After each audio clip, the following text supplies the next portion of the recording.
seorang mantan admin judi online. Semua sudah diatur dengan sistem, pemain judi online akan terbuai dengan tarik ulur sistem yang akhirnya tetap tak akan pernah menguntungkan pemain. Hey guys, salam sejahtera untuk kita, Shalom. Perkenalkan, nama saya Patricia Aresta Tobing, ngirim 10, 20, 230, 1445. Dan video ini saya buat untuk ujian akhir semester Etika Kristen. And right now, I will discuss the topic about judi online.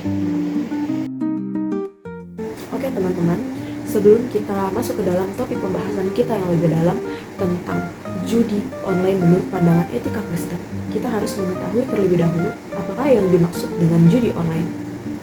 Saya yakin teman-teman sekalian sudah tidak asing dengan kata judi online. Ya, judi online akhir-akhir ini marak diperbincangkan baik dalam media sosial maupun dalam TV-TV nasional dan swasta.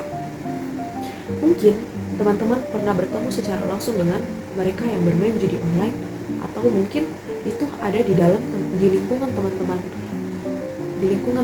Anda maupun lingkungan keluarga Anda. Dan saya harap teman-teman yang menonton video saya ini tidak bermain judi online, dan jika bermain, saya harap kalian segera berhenti setelah menonton video saya. Menurut saya secara pribadi, judi online adalah suatu kegiatan yang dilakukan oleh sekelompok orang pemalas yang ingin kaya secara instan. Mereka ingin mendapatkan uang lebih dengan bermodalkan bermain HP saja. Ya, dan teman-teman yang bermain judi online harus mendengarkan berita yang saya taruh di awal video saya tadi, di mana ternyata para admin slot itu memiliki taktik sendiri bagi mereka yang bermain judi online, di mana pemain judi online biasanya dikasih menang di awal game pertama mereka. Nah, ketika mereka menang, mereka akan mendapatkan kesenangan yang luar biasa. Tapi karena rasa yang tidak puas pada dirinya itu, dia mencoba game yang kedua. Di saat mereka mencoba game yang kedua, tidak sedikit orang yang gagal pada permainan ini. Dan ketika mereka gagal, mereka akan terus mencoba game berikutnya.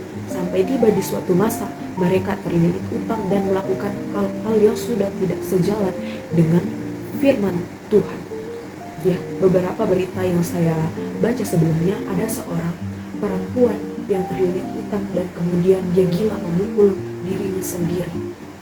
Ada juga berita tentang seorang anak yang rela membakar rumah orang tuanya sendiri karena orang tuanya tidak memberikan uang kepadanya untuk bermain game judi online. Ada juga beberapa suami yang dikecerai oleh istrinya karena suaminya itu kecanduan game online. Dari beberapa dampak yang dihasilkan dari game online, kita dapat melihat bahwa kehidupan orang yang bermain game online itu sudah tidak sejalan dengan firman Tuhan, sudah tidak ada kasih dalam kehidupannya, sudah tidak ada keharmonisan. Memang Alkitab tidak secara khusus menyebutkan atau melarang permainan judi, tapi ada beberapa ayat yang menjadi prinsip sebagai penolakan terhadap judi online. Salah satu ayatnya ada di dalam Ibrani 13 ayat 5. Ibrani 13 ayat 5 akan saya bacakan. Janganlah menjadi hamba uang dan cukuplah dirimu dengan apa yang ada padamu, karena Allah telah berfirman, aku seringkali tidak akan mengabaikan engkau dan aku sekali-kali tidak akan meninggalkan engkau. Dari ayat ini kita mengetahui bahwa manusia itu janganlah menjadi hamba uang.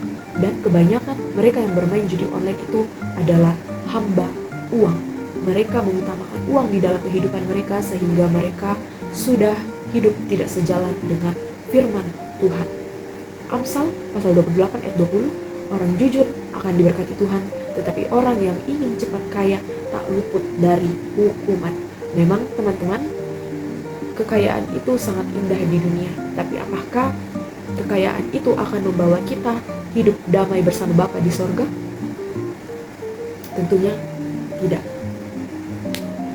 Oleh sebab itu, teman-temanku sekalian dan semua orang yang menonton video ini, jika kalian masih terlibat dengan judi online atau ada orang-orang di sekitar kalian yang kena judi online, Teman-temanku sekalian bisa menggunakan Ibrani pasal 13 ayat 5 yang saya bacakan tadi, dan juga Amsal pasal 28 ayat 20, di mana hidup kita tidak selamanya tentang uang. Tuhan mengajarkan kita tidak menjadikan uang sebagai segala-galanya. Karena itu, mari kita berpegang pada firman Tuhan dan senantiasa menjadikan firman Tuhan sebagai pedoman kehidupan kita, sehingga kita tidak mudah terjerumus ke dalam dosa. Sekian dari saya, mohon maaf apabila ada kata-kata saya yang terbelit-belit dan kurang mudah dipahami. Sekian dan terima kasih. Bye-bye.